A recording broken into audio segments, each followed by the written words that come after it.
Hi, everyone, and welcome. My name is Linda Golick. I am the Health and Wellbeing Consultant with Bellin Health, and I'm really excited that you all were able to take some time today.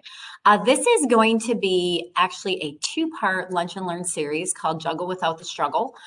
Certainly, we all have been thrown quite the curveball in this last year as we balance work and family and all of the things that have changed because of the COVID-19 virus. So I'm excited that you're with us today. This is going to be a little bit of an interactive presentation. So you will be invited to do something either with your cell phone, or you can also do it on your laptop or your computer as well. So if you want to make sure that you have that handy, we'll get to that in just a couple of minutes.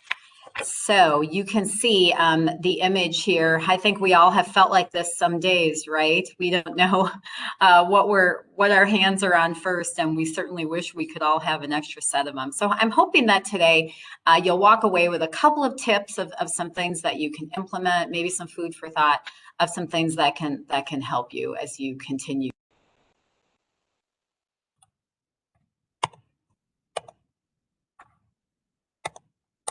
See if I can get my PowerPoint moving here. All right, so certainly with the blurring of lines with career and home, many of us have felt really torn. I think when a lot of us started working from home and things were changing, there became kind of this imbalance of what am I doing? What's my priorities? And certainly maybe what has been pushed to the bottom of your list are some of those health and well-being activities. So we'll look if we can try to get back to some of those as well. So according to a recent Gallup poll, 80% of Americans say that they're experiencing stress in their daily lives, and they're saying that their biggest stressors are really children and work. So I would assume that with everything going on with a lot of the home education things that people are doing with their children, that has become a big stressor for people. And I think this is a nice image. I like to use Post-it notes. So this one really spoke to me of just all the different things that we're trying to remember and trying to keep a handle on, right? So now I need you to grab your mobile device, or you can also use your laptop. But what I need you to do is I need you to go out to menti.com, menti.com. I'm going to put this in the chat too, this number that we're going to use here. And I just want to get a sense of how everyone's feeling, what's going on with everybody. So menti.com, you can do that on your phone or on a device. And your code is going to be 8228040. And that's going to bring you to a survey. And I'm going to bring that up so you all can see the results as we do this. So go ahead and take that. So the first question is how I feel I'm doing at the work-life balance. So I really just want to get a sense of how everybody's feeling. Are you amazing? Do you have it all figured out? Do you feel like you're working too much and your family's really getting the short end of the stick? Next one is I'm struggling because of those life demands. They're really distracting me. Or the final answer is I'm not perfect, but I have found some ways that work for me. Awesome. And so far, I am seeing some people have found some ways that work for you. So if you feel like putting those in the chat to share with the rest of us, we would love to see that as well. So good to see that some people are finding some things that work for them. That's awesome. All right.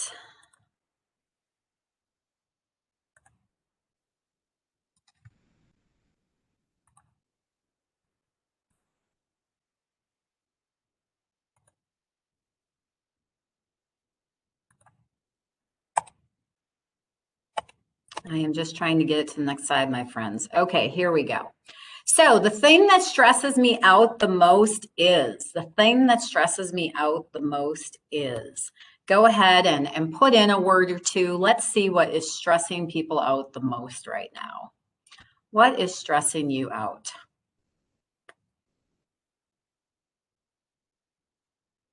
Time, absolutely. Family.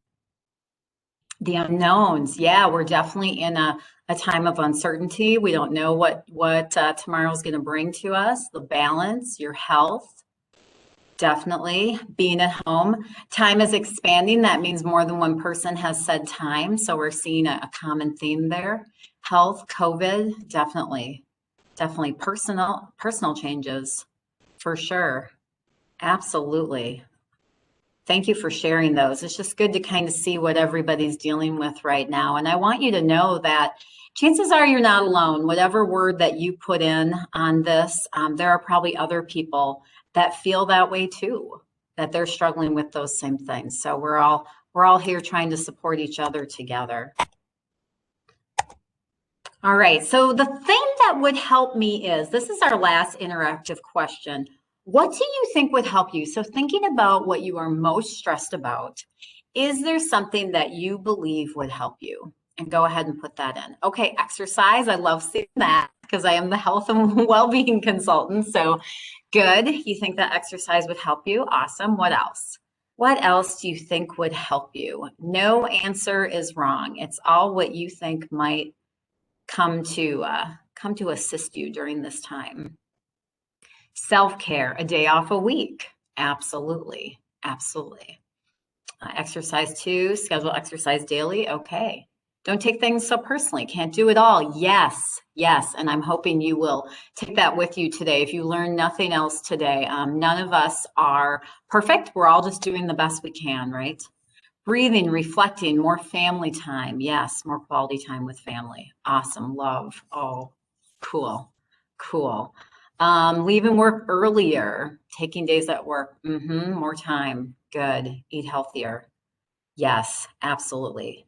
Great answers, you guys. Thank you so much for sharing that. I really appreciate that. I'm just going to go back here and we'll share. We'll get back to our PowerPoint.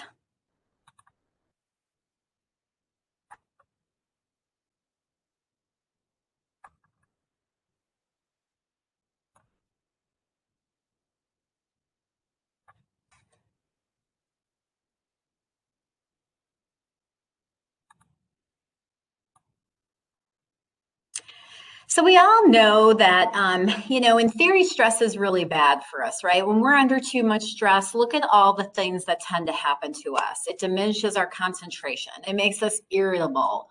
It affects our relationships. Chances are, if you're feeling stressed, you tend to connect that to the people that are closest to you, whether that be your coworkers, your family members, your friends. Stress really depletes our energy. It's very exhausting, isn't it, when we're stressed all the time, and it also can impact our sleep.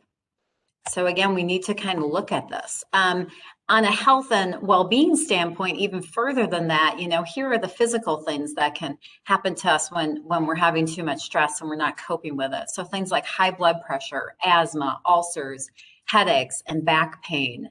So definitely the physical detriments as well. But what if we started to look at stress differently? What if we decided that we could make stress our friend? And I have a phenomenal video. I'm just going to share a couple minutes with you today, but there's a great health behavior psychologist by the name Kelly McGonigal. And Kelly McGonigal actually did a TED Talk years ago after some research that she had discovered on if we view stress differently, our bodies will respond differently. So I'm going to go to a different page here, and I'm just going to share with you a couple minutes out of that video.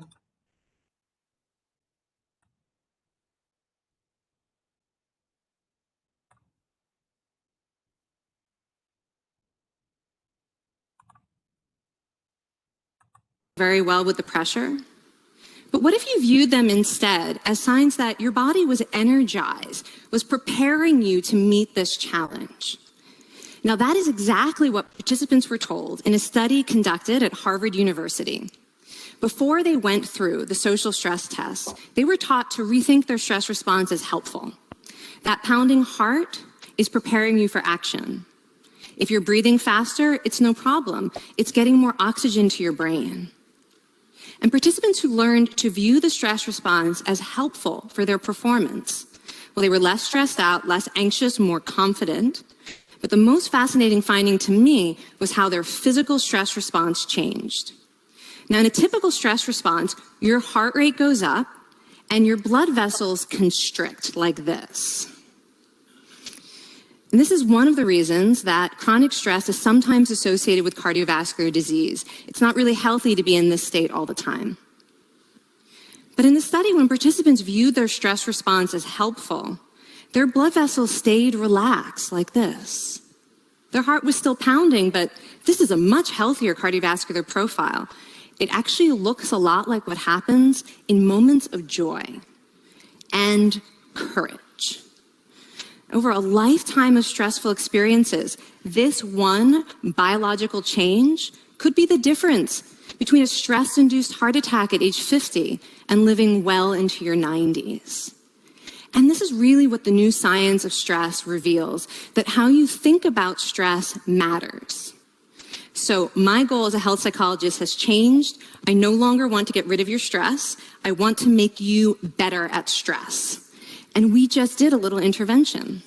If you raised your hand and said you'd had a lot of stress in the last year, we could have saved your life. Because hopefully the next time your heart is pounding from stress, you're going to remember this talk and you're going to think to yourself, this is my body helping me rise to this challenge. And when you view stress in that way, your body believes you and your stress response becomes healthier. Now, I said, I have over a decade of demonizing stress to redeem myself.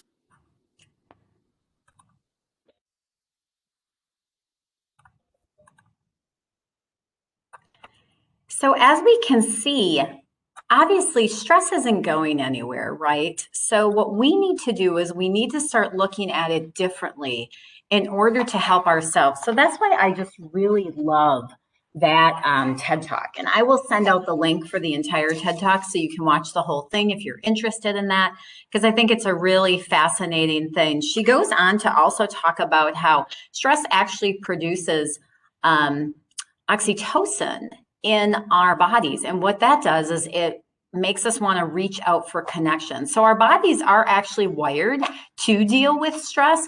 We just have to learn how to tap into those resources. All right.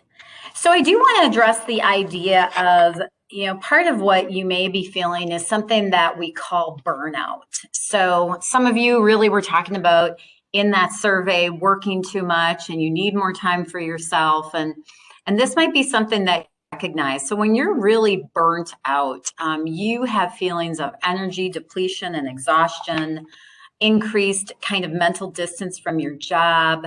You really have produced efficiency. It's really a phenomena in terms of our occupation that really shows us that something is off. And I think just asking ourselves, is everything about your job starting to annoy you? And if that is the case, you may very well be in a bit of burnout. So we'll look at how we can hopefully manage that. So here are some continued kind of symptoms that you may be in that situation. So you have zero energy to give. You really feel like you just have nothing in the cup to pour out, right? And that's really an indicator that we need to take a look and see how we can pour back into ourselves.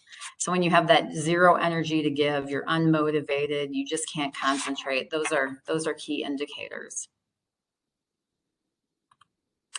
Another thing that you may be noticing is that work-life balance is non-existent. So it may be helpful for you to take a step back and really look at how much time are you spending in your work, in your life, because the reality is that you can do something about this phenomena of burnout. You really can, but you are the only one that can control it.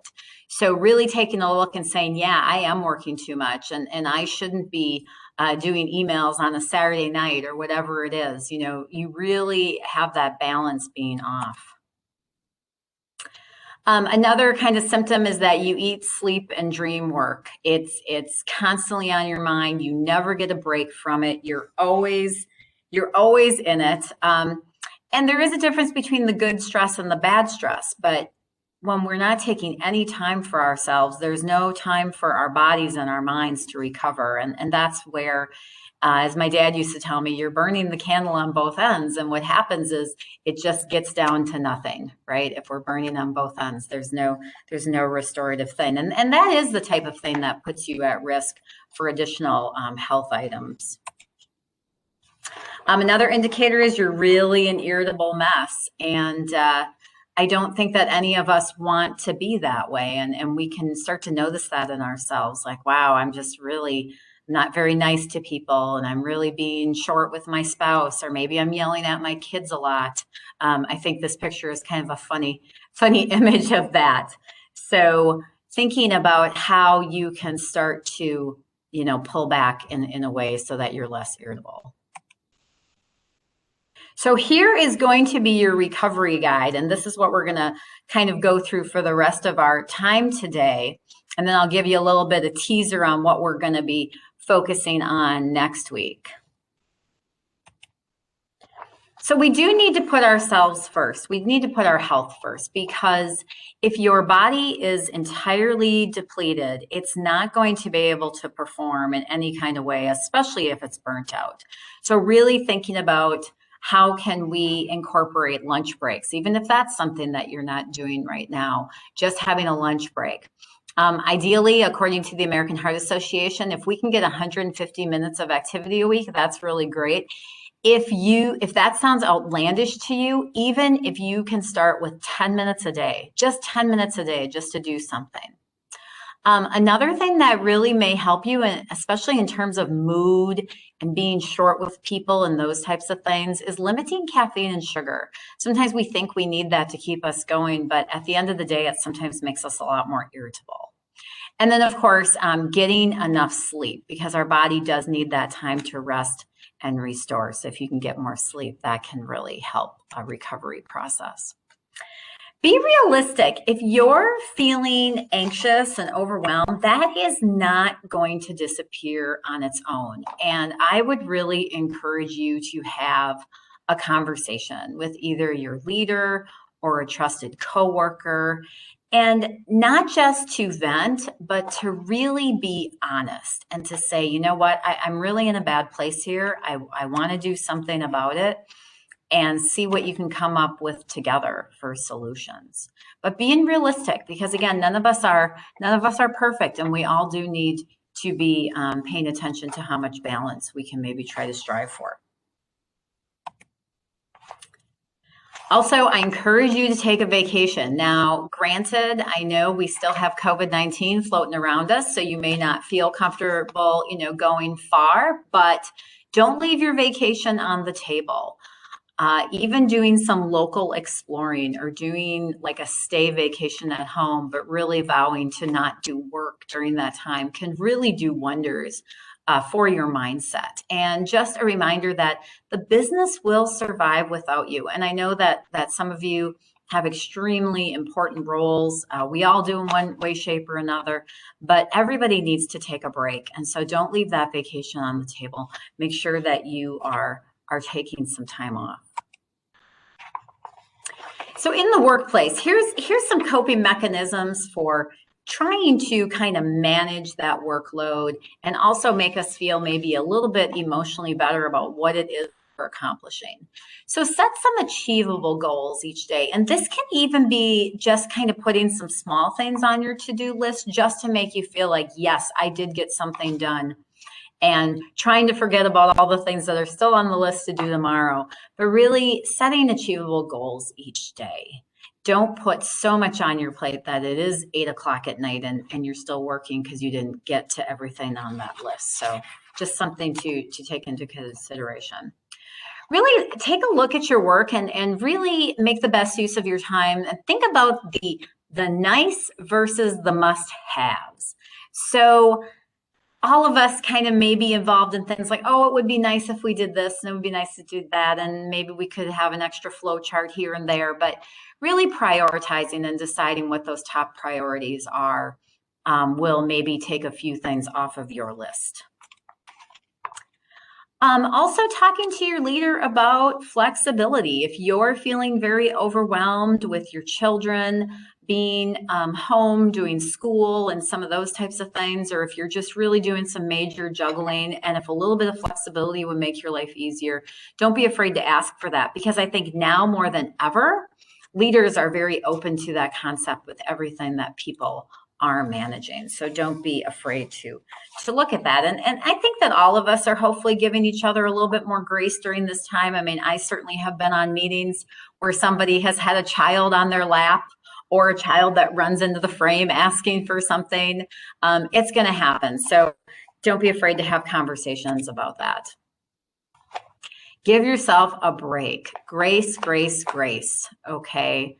Give yourself the allowance that you are a human being doing the best you can with what you have been given. And I think all of us have been really taxed in this last year, and we've all grown in tremendous ways. So be gracious to yourself and work in those breaks. Don't be afraid, if you're able to slot some time on your calendar, if you can, to take a quick walk.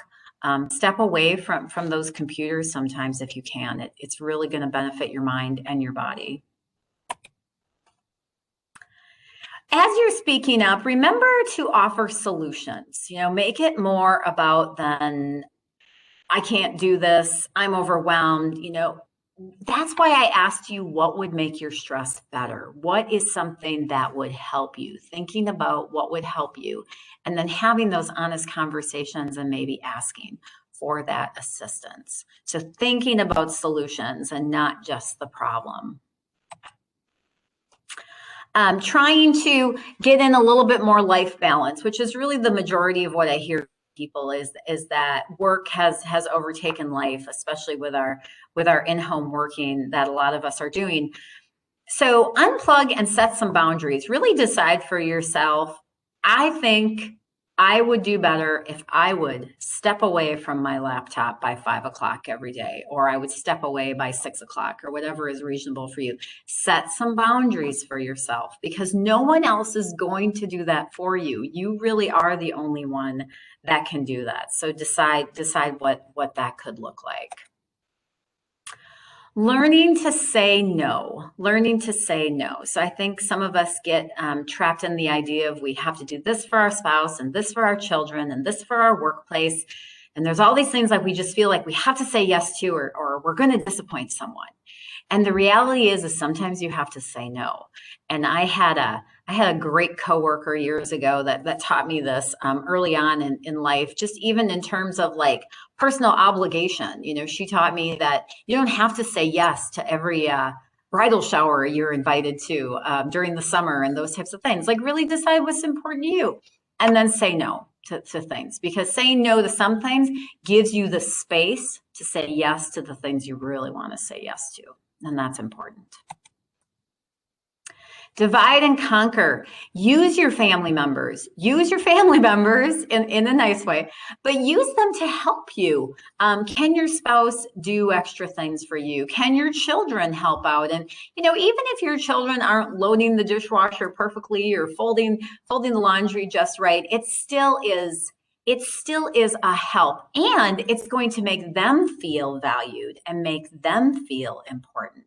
So that's another reason that it's good to divide and conquer. We also can do this in the workplace, that maybe we need to reach out to others that can help us with some of these things.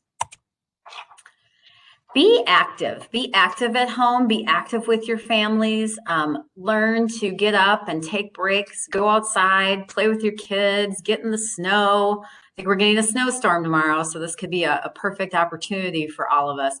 But being active, there's something about when we're active, it's releasing these wonderful chemicals into our body that helps us just manage everything better. And we're actually going to talk about that more in session 2. So look forward to that. But just a tidbit, continue to be active. And a lot of you said that you thought that exercise would really benefit you. So I challenge those of you that said that to really maybe explore that. What could that look like? And how can you fit that in this next week? All right, so that is all I have for today. I do invite you to send out this recording, and we'll be sending that out. with that link to the Kelly McGonigal video.